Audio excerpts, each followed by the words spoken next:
En Hidalgo se toma calpa.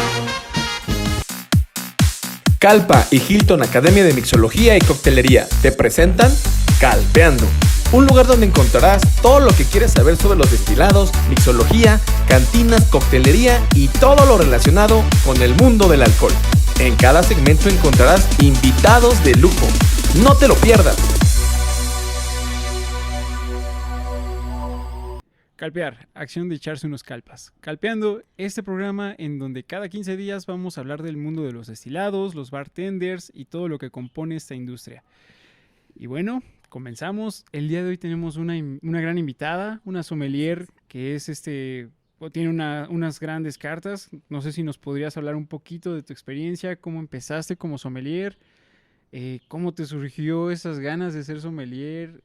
Tú suéltate y dinos qué hay detrás del mundo de los sommeliers. Mil gracias, Alan. Pues bueno, me presento. Mi nombre es Aide Pérez Luis. Yo soy sommelier y es una profesión poco conocida en nuestro país. Sí, cuando oímos hablar de un sommelier, decimos, ¿y ahora de dónde sacaron ese pingüino, no?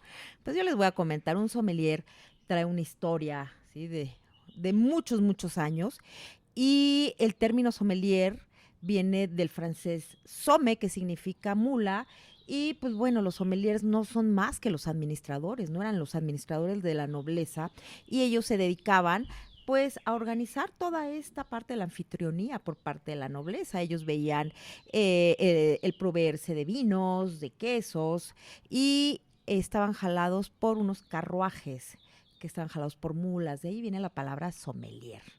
¿Sí? De ahí, pues bueno, se insertan al mundo gastronómico, al mundo laboral, y ahora los sommeliers pues son expertos en vinos, ¿no? Y son los que nos venden el vino en un restaurante, son conocedores de vino, pero no solamente se limitan al vino, deben de saber todas las bebidas y deben de ser los mejores anfitriones en un restaurante, ¿sí? Para que el comensal se vaya a gusto, es el que recomienda las bebidas. Wow, muy interesante, muy, muy directo. ¿Cuántos años llevas siendo sommelier? Llevo 15 años. 15 años ya. 15 años en el medio. A mí me encanta y estoy enamorada de mi profesión. Yo realmente tengo otra profesión. Soy contador público, que tiene mucho que ver, porque a final de cuentas somos administradores, ¿no? Pero me meto a estudiar gastronomía, conozco los vinos y dije, de aquí soy. De aquí soy. Aparte, pues bueno, soy mamá, y cuando me embarazo por primera vez, mis sentidos se sensibilizaron al máximo. Para ser sommelier necesitamos tener desarrollados todos los sentidos y en especial el olfato. También a los sommeliers nos llaman narices. Entonces, pues imagínate, me embarazo, me quedo muy sensible porque yo te podía detectar lo que estaba cocinando el vecino, la marca del aceite, sea, era exagerado, yo me estaba volviendo loca.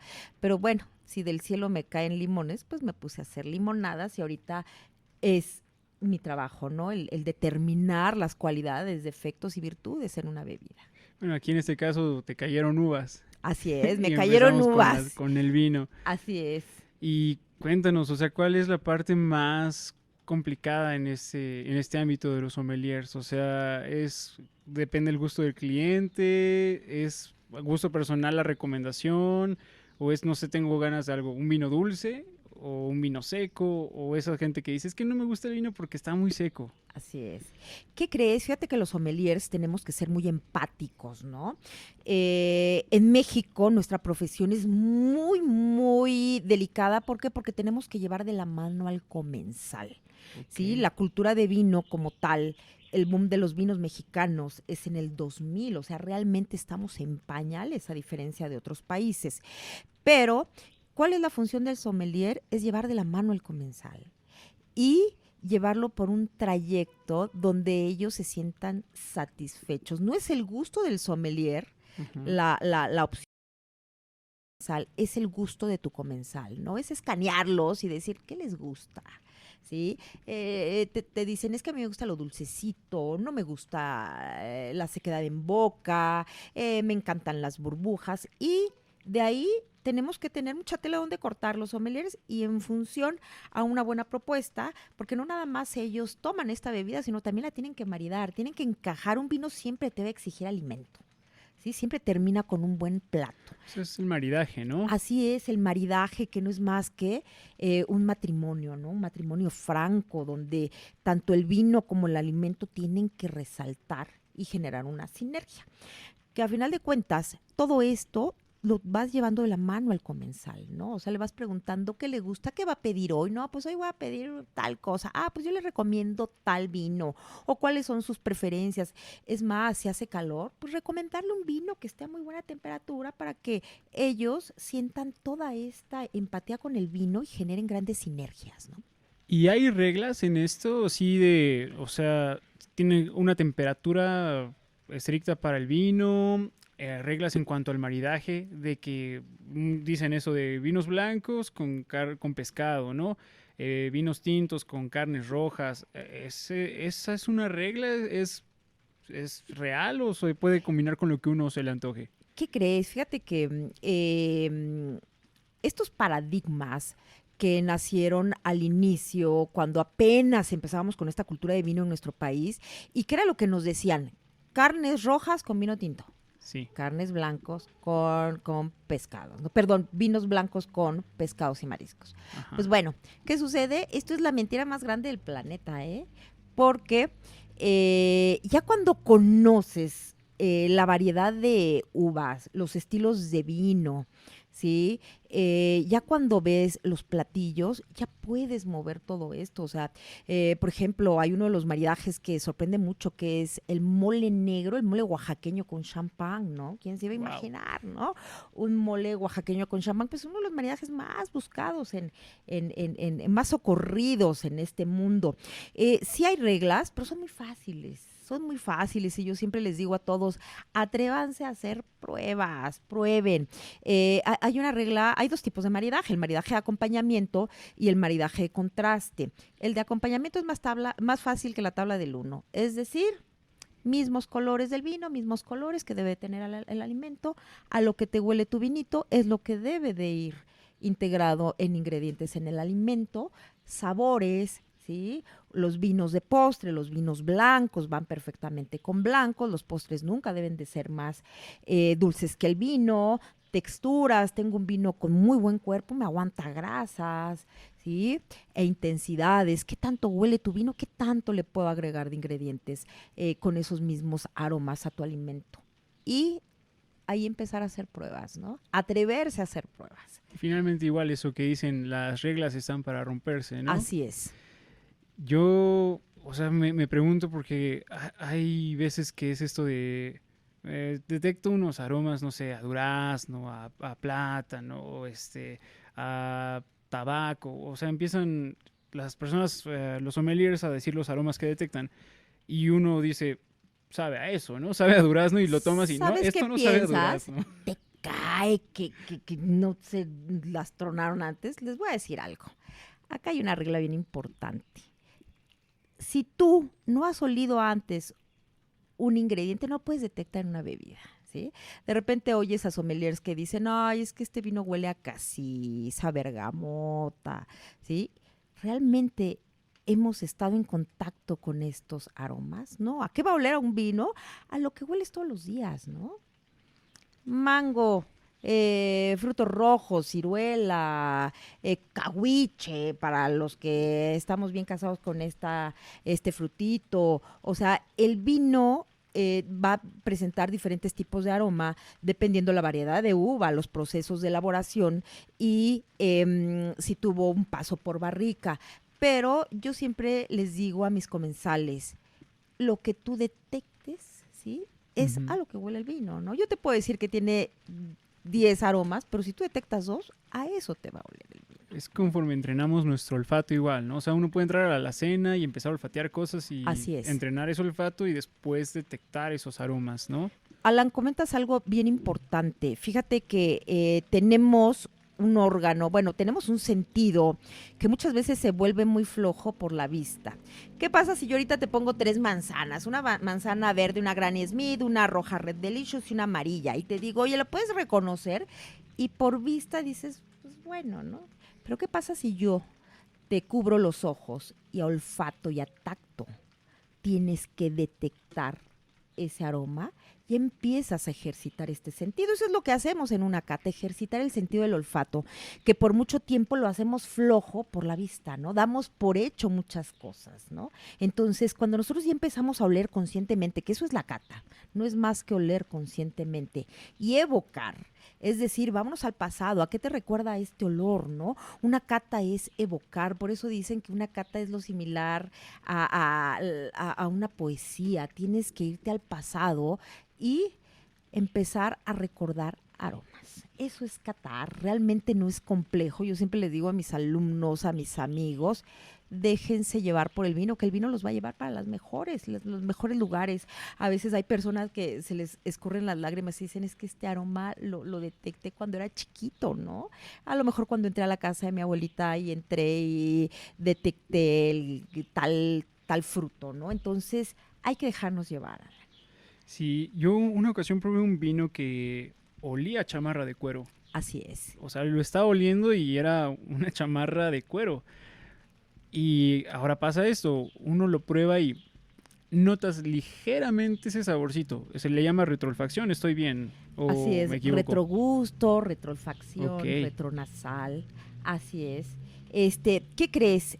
Esta parte de evocar, ¿sí? Sí. Nos hace irnos al pasado y en este caso pues era una nota animal, era chamarra de cuero, así se describe, ¿no?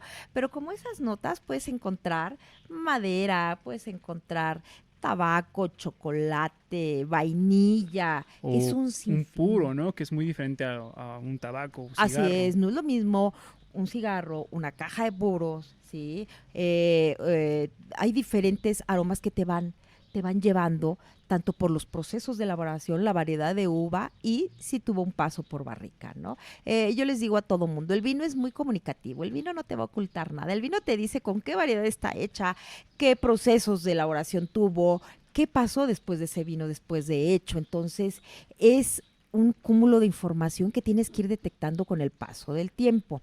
Al principio determinas un aroma, dos aromas, pero con el paso del tiempo y la práctica y con oler conscientemente, se te abre un mundo de aromas en los vinos. Bueno, y ahorita que dijiste lo del paso por barrica, ¿eso es cierto o es mentira de que mientras más viejo un vino sabe mejor? Dentro de las cosas que uno se escucha, ¿no? Que las personas somos como los vinos, ¿no? Mientras Así más es. grandes o más viejos sabemos mejor, ¿no? Dicen eso de, no sé, ¿es cierto? Esa es la segunda mentira que nos han enseñado, ¿no? La primera es vinos blancos con carnes blancas y vinos tintos con carnes rojas. Esta es la segunda mentira que, por desgracia, no es así. Acá hay una regla. Entre más tiempo tenga un vino en paso por barrica, en contacto con la madera, más tiempo va a tener en casa, más tiempo va a tener en anaquel, ¿no? De ahí tenemos esta designación de vinos como es crianza, reserva, gran reserva, ¿no? Yo te digo, hay vinos que nacieron para no durar más de un año, 2 años, que son los vinos jóvenes que no tienen este contacto con la barrica, ¿no? Y me ha tocado actualizar muchas cavas y la gente cree que es millonaria y me dice, Aide, no, yo tengo unos vinazos porque no, y le he invertido todo mi capital a la cava y se van para atrás cuando les acabas tirando más del 90% de su cava creyendo que eran millonarios, ¿no? Botellas de, no sé, 1980. Ya estamos en el 2022, entonces 42 años. Sí, Esas es muy botellas ya no. difícil, híjole, es muy difícil, solamente que tengamos grandes vinos que hayan pasado por un paso por barrica y que sean terroirs o terruños muy específicos, son excepciones. Pero quien dice, yo compro hoy un vino y lo guardo para los 15 años de mi hija que todavía ni me ha embarazado, un ejemplo, pues bueno, si ese vino es joven y no ha tenido un paso por madera, a los 2 años empieza a demeritar, empieza a caer. Entonces, cada vino tiene un tiempo. Que también los vinos nos dan sorpresas, como el ser humano, ¿no? Ujú. Que de repente escorchas un vino y dices, no entiendo cómo es que aguantó tanto tiempo en estas condiciones, ¿no? Pero por la mayor parte, por probabilidad, esos vinos pues empiezan en declive si no han tenido el paso por barrica. Ok, y hablando sobre eso del paso por barrica y del tiempo, muchas veces hay personas que me ha tocado, que abro un vino y digo, no me lo termino, lo tapo luego hasta con una servilleta mal tapado y lo guardo en el refri y digo, luego me lo tomo. Ok. Y lo abro a la semana y me lo sirvo y tiene hasta como sedimentos, como si se hubiera oxidado, como metal oxidado. ¿Cuál es la recomendación en esos casos? Sí, ¿qué crees? Fíjate que el peor enemigo del vino es el oxígeno. ¿Sí? Ok. Ese es su peor enemigo. Cuando nosotros tenemos una botella y la descorchamos, se recomiendan dos cosas. Una, que te la acabes. Dos, si no te la acabas, pues invítame a tomar ese vino, yo me lo acabo sin ningún Ok, problema. perfecto. Sí, no, lo ideal es que te lo tomes, que te lo acabes. Supongamos que por algo no te lo llegas a acabar, ¿sí? Lo recomendable es ponerle una válvula de vacío. ¿Qué es lo que hace la válvula de vacío? Extrae el oxígeno y nos permite tenerlo guardado, como dices tú, en refrigerador a lo mucho 2 días. Pero si tú Ok, solo catas 2 días. conscientemente el vino que descorchaste y a los 2 días demeritó mucho, ¿no? Demeritó mucho. Entonces, la recomendación es planeen su compra. Es decir, si yo no me voy a tomar el vino y a lo mejor me lo voy a tomar yo sola, pues me compro diferentes presentaciones. Hay Una de, botella más chiquita, así ¿no? es, 187 mililitros, que es para una copa y media, ¿sí? Entonces, las botellas estándar son de 750 mililitros. Normalmente aguantan para 5 comensales, pero planear ese descorche. Y en ese aspecto del descorche, hay vinos que traen, bueno, el corcho y otros que son de tapa. ¿Cuál es la diferencia? ¿Rinde más uno que otro en cuanto al tiempo después de que ya lo destapaste o es exactamente igual? Ok, tus preguntas son muy buenas y yo creo que son las preguntas a las que nos enfrentamos todos los que nos gusta esta parte del vino. Bueno, el mejor amigo del vino es el corcho, definitivamente. Mucho tiempo se creyó que se podía sustituir al corcho por medio de los tapones de rosca o los Ujú. corchos sintéticos. Esa era la idea al principio de la elaboración de este tipo de corchos sintéticos. ¿Qué sucede? Mira, el corcho es un ente vivo. Es la corteza de un árbol que se llama alcornoque, así lo conocemos, o Quercus uber, su nombre científico. ¿Qué sucede? Pues bueno, tiende a enfermarse. Cuando nosotros este corcho lo utilizamos para tapones de botella, tiende a enfermarse porque pues salió de un ente vivo, ¿no? Y ese es uno de los problemas cuando descorchas una botella. Puede tener una enfermedad muy común en este tipo de corchos, es el TCA o tricloroanisol, ¿sí? Y pues bueno, cuando se creó la taparrosca o el corcho sintético, dijeron, ya no va a haber tricloranisol, ya no va a haber problemas de que se nos lleguen a enfermar estos corchos. Se dieron cuenta que con el paso del tiempo, y no nos aguanta más de 2 años, una taparrosca y un corcho sintético ya no dan a partir de 2 años. Es como en el caso cuando compramos agua. Realmente el agua no caduca, lo que caduca es el PET, ¿no? Ujú. Lo mismo pasa con estos materiales. Entonces, por mucho tiempo se satanizó tanto la tapa rosca como el corcho sintético. No sé si te pasó que de repente vas a comprar un vino, vas a un restaurante, llega el sommelier y te trae un corcho sintético y le dices, no, pues cámbiamelo, ¿no? O sea, no. Bueno, ¿qué sucede? Aquí es importantísimo saber que cuando se utiliza tapa rosca o corcho sintético, no es para guardarlo arriba de 2 años. Es en sí para vinos jóvenes. Un vino joven no es malo, es un estilo de vinos. ¿Sí? Entonces no hay que satanizar ni la tapa rosca ni el corcho sintético. Hay países que están muy casados con la ecología. Por ejemplo, Australia trabaja mucho tapa rosca y sus vinos no son nada malos, ¿no? De hecho, yo les quiero comentar, uno de los mejores vinos blancos que he probado era de tapa rosca y era neozelandés. Entonces, realmente no hay que satanizar. Lo que sí hay que saber es que un vino de tapa rosca y de corcho sintético no es para guardas largas, ¿sí? Lo más recomendable es el corcho. Y yo les doy un tip, entre más largo sea el corcho, ¿sí? Guarda vinos de mejor calidad, es decir, vinos que hay que guardar 10, 15, 20, 30 años, ¿no? O entonces ahí sí volvemos en que podemos tener vinos ahí aguardándonos unos 15 años, siempre y Así es. cuando el corcho sea largo. Si eso no lo vas a poder ver en la etiqueta, ¿qué es lo que Ok. te dice que un vino tiene capacidad de guarda cuando tuvo un paso largo por barrica, es decir, grandes reservas, ¿no? Ok, tiene que decir nuestra etiqueta gran reserva O y eso reserva. nos indica que es un vino que lo podemos guardar y abrirlo, no sé, en 3 años, que sea la fiesta de 3 años o el bautizo del niño, ¿no? Un ejemplo. Así es, tienen un declive también. Aquí lo Ok. que se recomienda mucho son condiciones de guarda, ¿no? Porque a veces compramos la botella y la tenemos parada o les está dando los rayos del sol o Ok. abajo de la chimenea, de los escalones, de alguna escalera. El vino también es un ente vivo. Las condiciones son muy fáciles. Ausencia de luz, ausencia de vibraciones, ausencia de aromas desagradables. Es decir, no tenerlo en un garage cerca de solventes o a veces lo tenemos en nuestro almacén o en nuestra alacena con especias. No, el Todo eso vino afecta. necesita un lugar especial.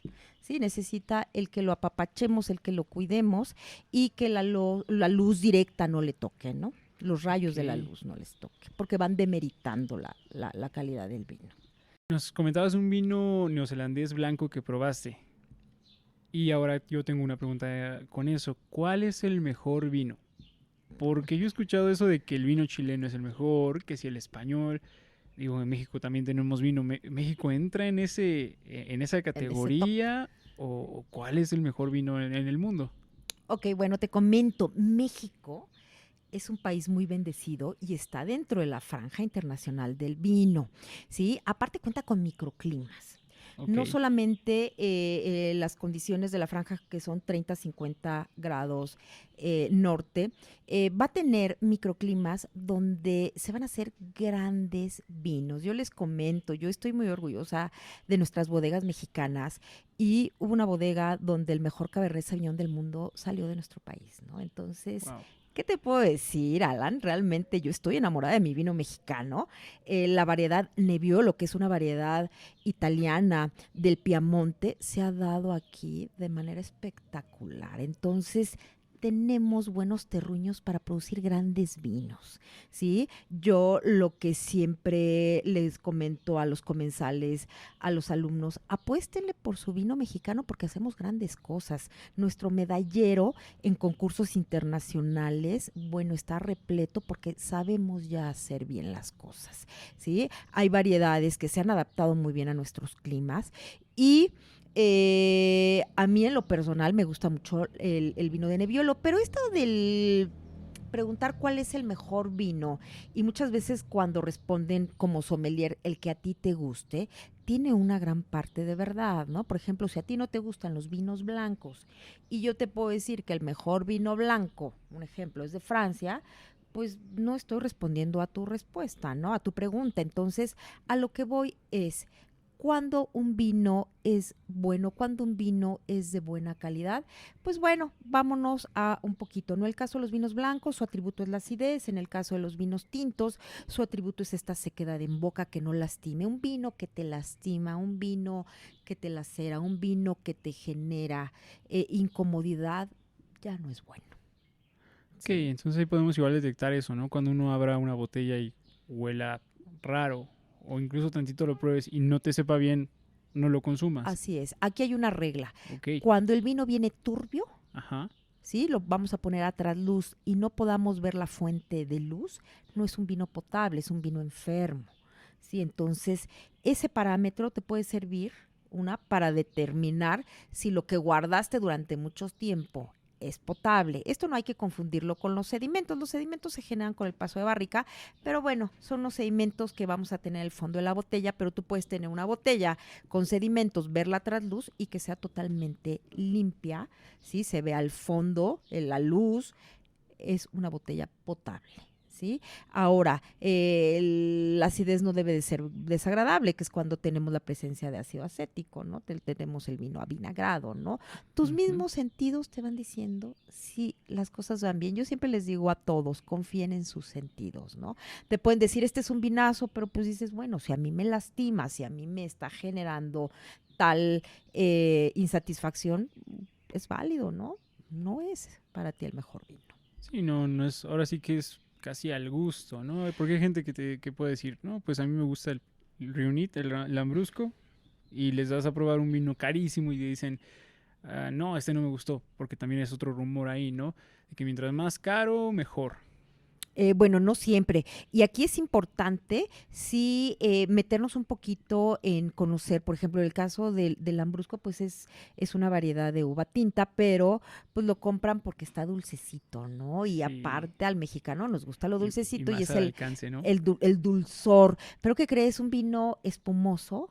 ¿Sí? Lo que vas a buscar es burbujas pequeñas, duraderas, constantes, ¿sí? Y si tú lo evalúas como un vino espumoso, no pasa la prueba de un gran vino espumoso. Entonces, sabiendo lo que te aporta cada estilo de vino, tú puedes exigir de lo que estás comprando si da el ancho, ¿no? En el caso de los vinos blancos, la acidez, los rosados también, los tintos una astringencia agradable, en el caso de los espumosos, burbujas pequeñas, constantes, duraderas, que al momento de que lo pruebes no te genere desagrado en la lengua, no sientas como el famoso tehuacanazo, ¿no? Aquí debe sentirse la burbuja muy sutil, muy compleja. Sabiendo eso, poco a poco empiezas ya a exigir más del estilo de vino que estás comprando.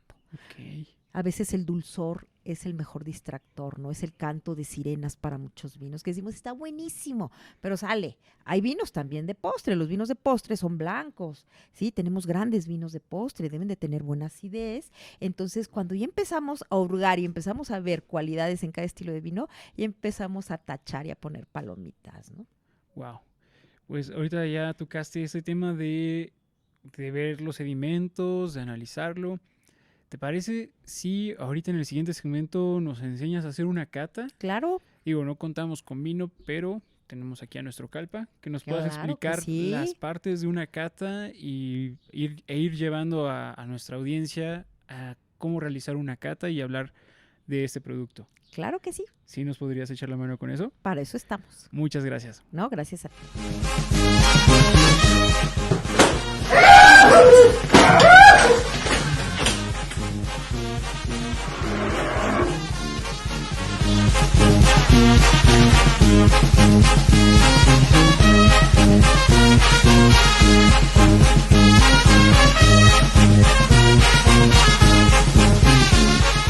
Bueno, ya estamos de regreso. Vamos a empezar con lo que es el proceso de cata.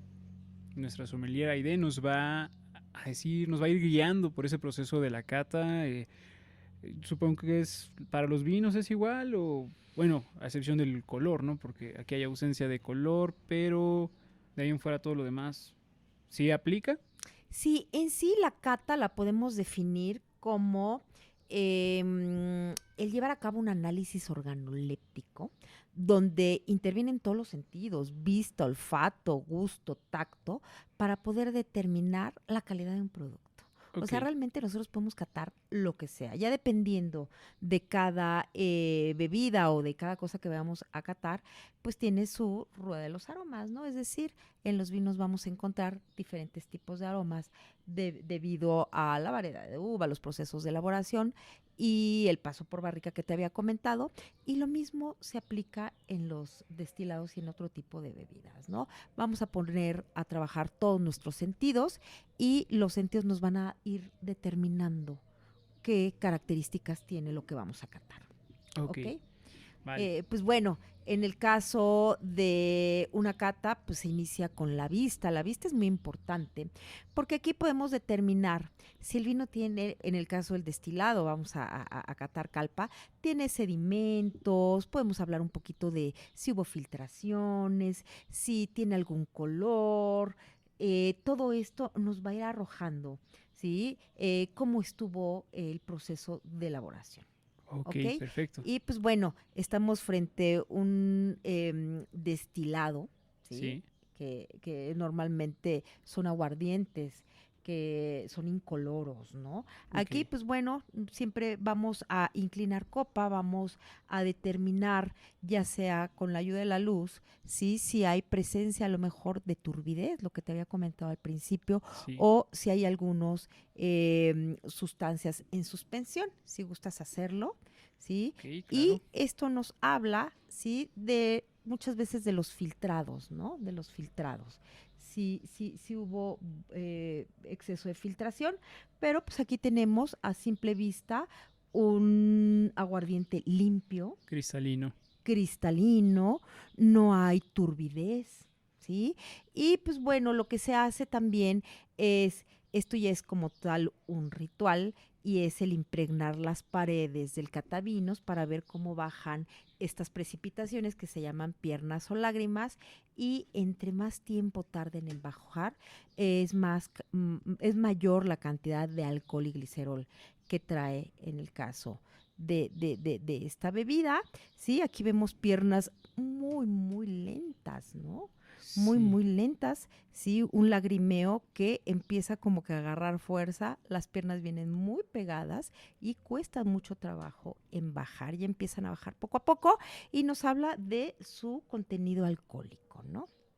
Sí, ahora sí que no sé si se aprecie bien ahí, allá en casa, si lo alcancen a ver en la cámara, pero sí, sí se aprecia bastante bien. ¿Sí?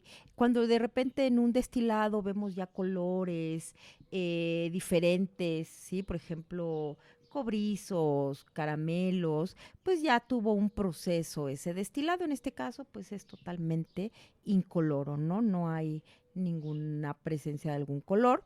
Y pues bueno, esto es en vista, ¿no? Esto es en vista. A simple vista se puede decir que el aguardiente es incoloro, no hay ninguna presencia de turbidez. ¿Ok? Viene la parte más importante, que es el olfato. ¿Sí? Ok. Para una cata es importantísimo, y pues bueno, en el caso de este destilado hay que tener mucho cuidado en la aspiración directa. ¿Por qué? Porque Ujú. tenemos un grado alcohólico elevado y muchas veces nos llega a lastimar. Entonces vamos a hacerlo al principio, ¿sí? De lejos, y Ujú. podemos percibir en primera nariz la presencia a piloncillos, azúcar quemada, Ok, ¿sí? Si gustas hacerlo, claro. ¿sí? Y posteriormente nos vamos a ir acercando poco a poco a la nariz. Para cada bebida hay diferentes tipos de copa, ¿sí? Hay Sí, sí, unas, sí.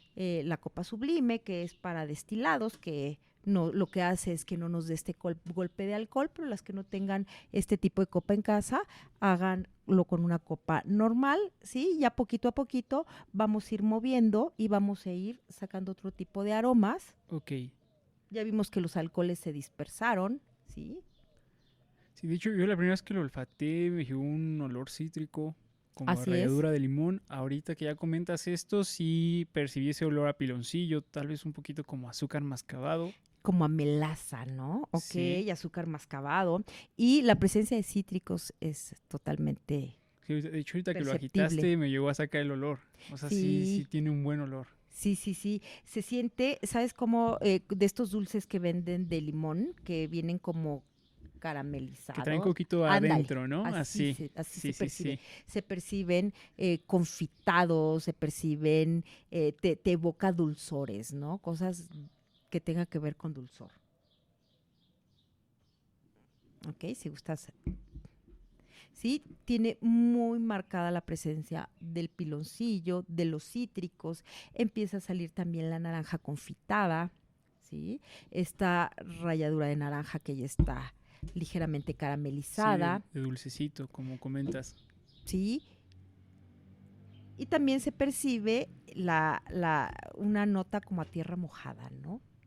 ¿Sí? Hay, Cuando huele a lluvia, ¿no? así Dicen, es, ¿cómo se llama ese olor? Tiene un nombre, petricor.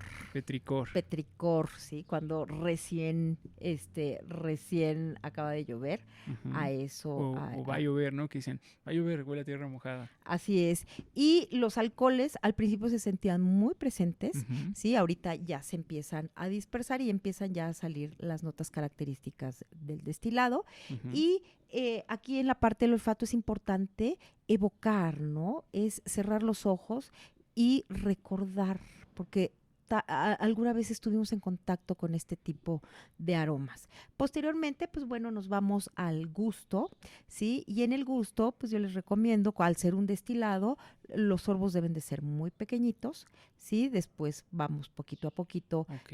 introduciendo más alcohol, pero con los primeros sorbos enjuagamos paladar y vamos a determinar si lo que olimos en la fase del olfato se confirma en retrogusto dentro de la boca. ¿Ok? Ok. Adelante.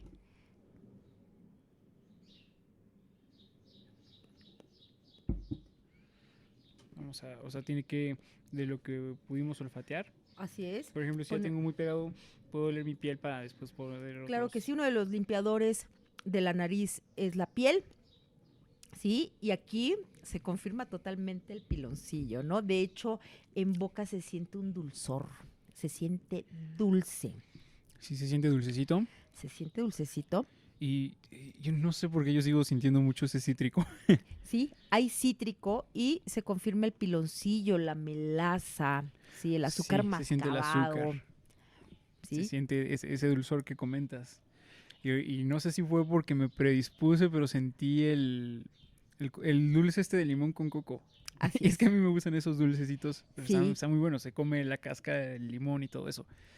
Sí, todos estos aromas Ujú. que nos arrojó al principio se confirman en boca y es cuando decimos que es franco, ¿no? O sea, realmente sabe a lo que huele, ¿sí?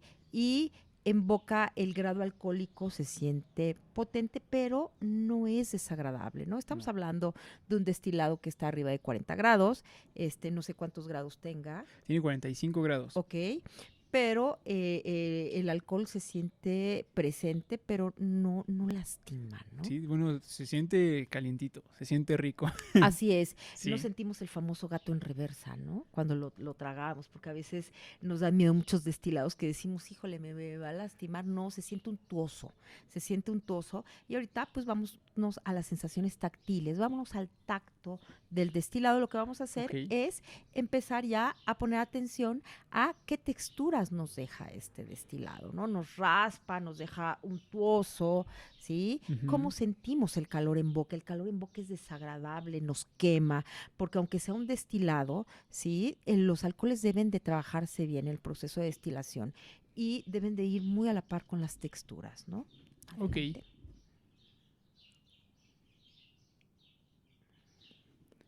Igual sorbo pequeño y lo Ujú. paseo por mi boca. Ok.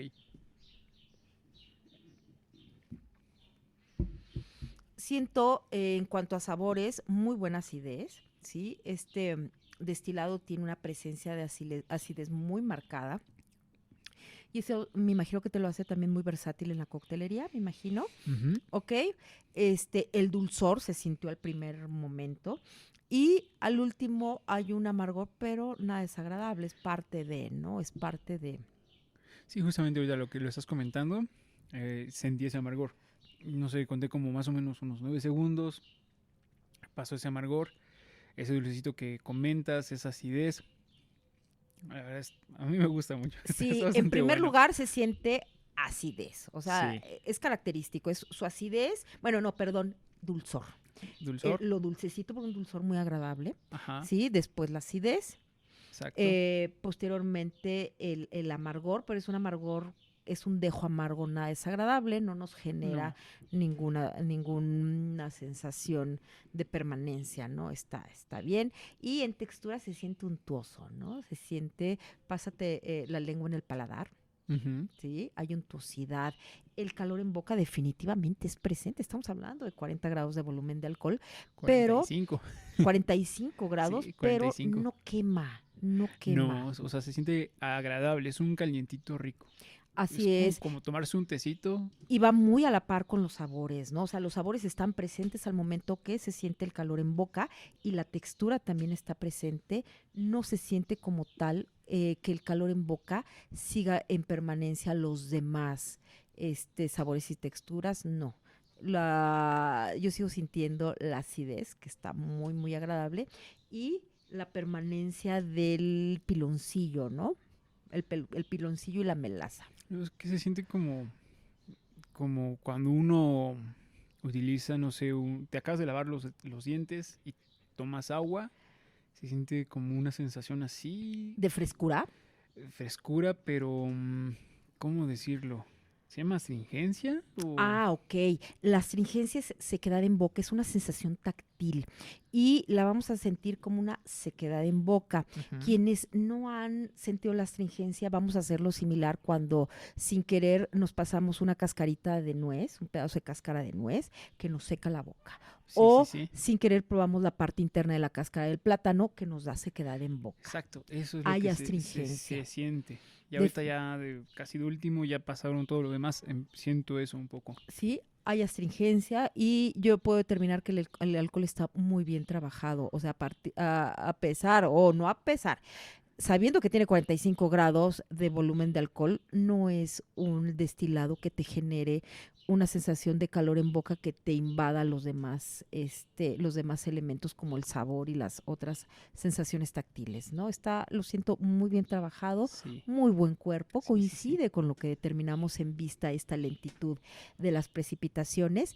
Y pues bueno, estamos hablando de un destilado que nos deja un posgusto muy largo, ¿no? Hay destilados que Permanece. O sea, permanencia. ya lo probamos, seguimos hablando y se sigue sintiendo. Se sigue sintiendo como si nos hubiésemos comido un pedazo de piloncillo con limón, con ralladura de limón. Así lo podemos Sí, un describir. dulcecito. Sí, es totalmente congruente. Sí, Ujú. estamos hablando de que así como olió en copa, así lo sentimos en boca, y en sabores la permanencia es agradable. El amargor, que no sería como tal un atributo en este tipo de bebidas o que estén permaneciendo, estuvo presente, desapareció, es parte de su composición, y tenemos un destilado muy, muy equilibrado con una muy buena untuosidad, ¿no? Sí, eso, créeme, ahorita que hablas de equilibrio, me comentaste hace un rato de la coctelería, la verdad, lo mezclamos con todo.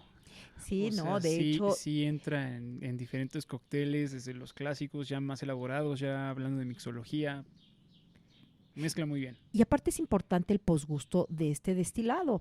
Cuando nosotros hacemos, bueno, el caso de ustedes que son mixólogos, hacen un cóctel, es importante que no se pierda el destilado base, ¿no?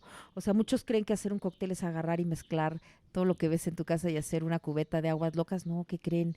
Siempre es importante darle su merecido reconocimiento al destilado, que es la base de ese cóctel, Sí, y necesitamos destilados con posgustos largos para que cumplan ahora sí que con este requerimiento, ¿no? sí, exactamente. Es que yo veo cada cosa en el TikTok que luego ponen una cubeta y le echan paletas, gomitas y mezclan vodka y mezclan tequila y luego le ponen que Powerade y luego le ponen que refrescos que de toronja, que de manzana. Hacen cosas que yo me quedo, ¿qué están haciendo?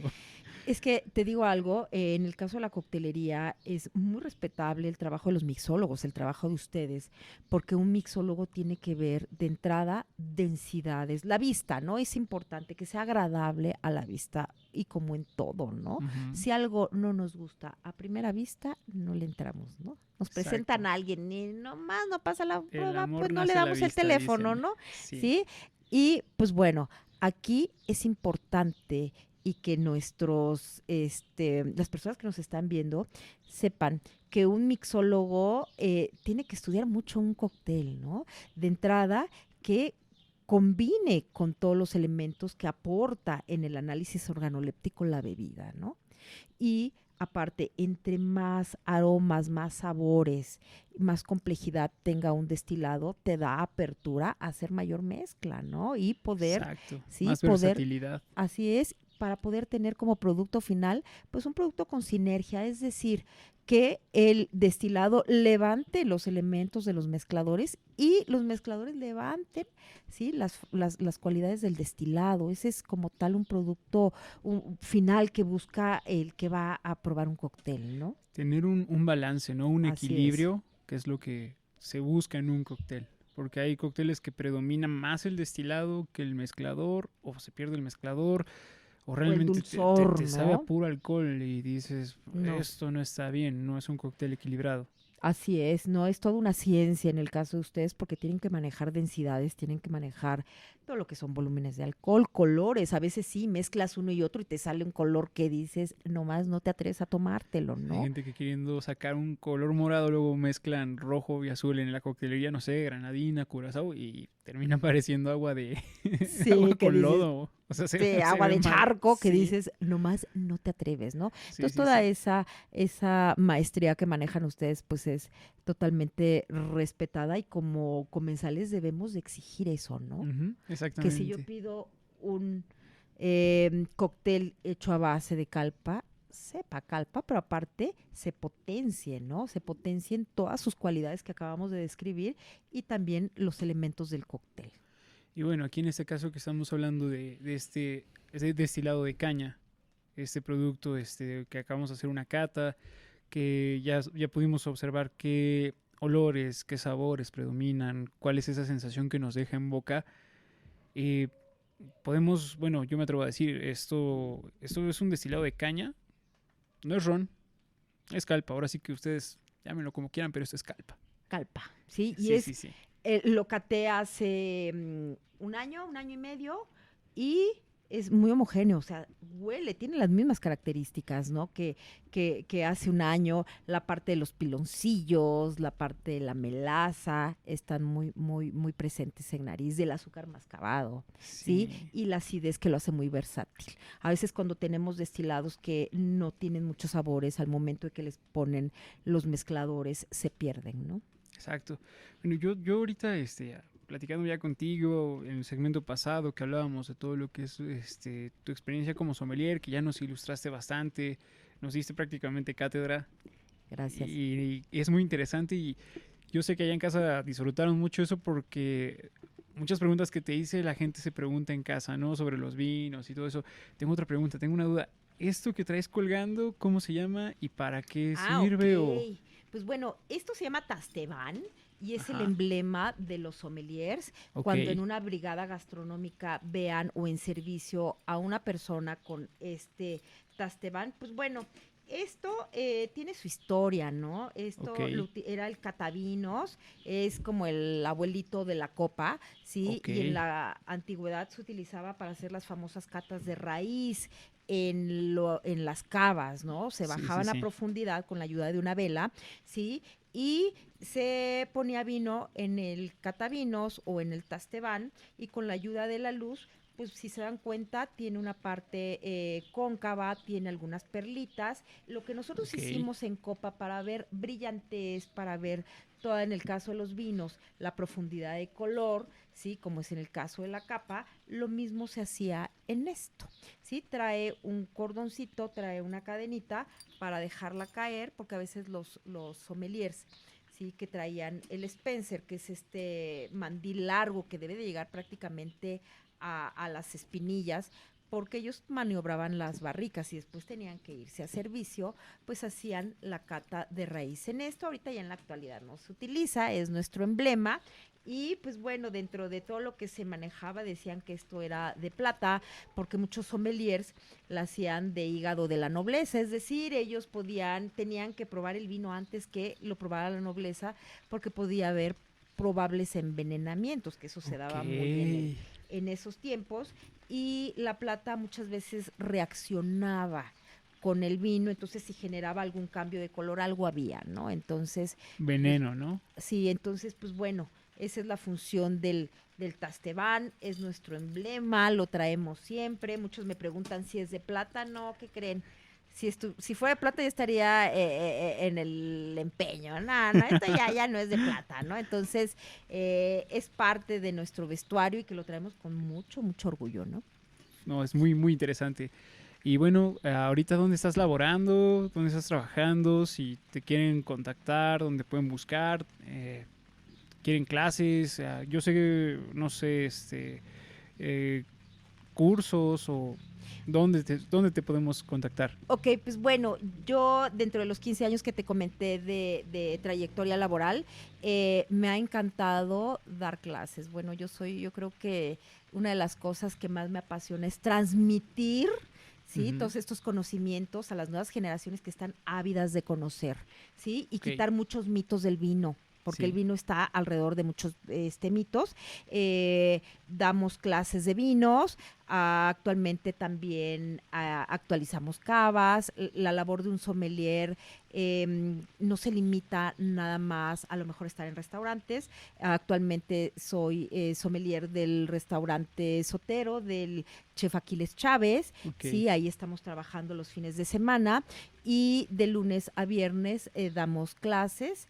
Y pues les dejo con gusto mi teléfono el día que gusten, también el que se chequen sus cavas, el que quieran aprender de Claro. maridaje. Con gusto estamos para transmitir la cultura del vino a las nuevas generaciones. Claro, bueno, yo creo que ya después en edición por acá van a aparecer los números ahí abajito y ya para que contacten a Aide y les pueda seguir ahora sí que instruyendo en esta cuestión de los vinos. Aide, fue un gusto muy enorme tenerte aquí. Espero nos puedas acompañar más adelante también en algún otro programa y seguirnos ahora sí que compartiendo de tu conocimiento. Alan, el gusto es mío y yo en serio, en especial, me gusta mucho Calpa.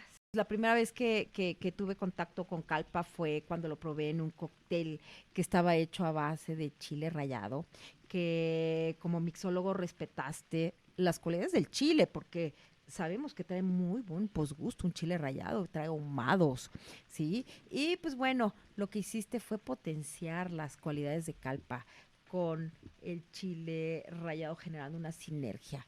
De ahí me enamoré de Calpa y pues bueno, yo los felicito por su trabajo y por todo lo que están haciendo. Muchas gracias, Aide. Y pues bueno, ahorita hablando del cóctel, vayan a nuestras redes, estamos como Calpa México en Instagram, estamos también como Calpa México en TikTok para que vayan, allá voy a estar preparando ese cóctel del que está hablando Aide y bueno, los esperamos dentro de 15 días con un programa más, con otro invitado y pues Aide, fue un gustazo tenerte. Alan, el gusto es mío. Muchas gracias y recuerden, en Hidalgo se toma Calpa, destilado de caña, no es ron, es Calpa. Hola, soy Ana López y te enseñaré cómo se prepara un cuernudo.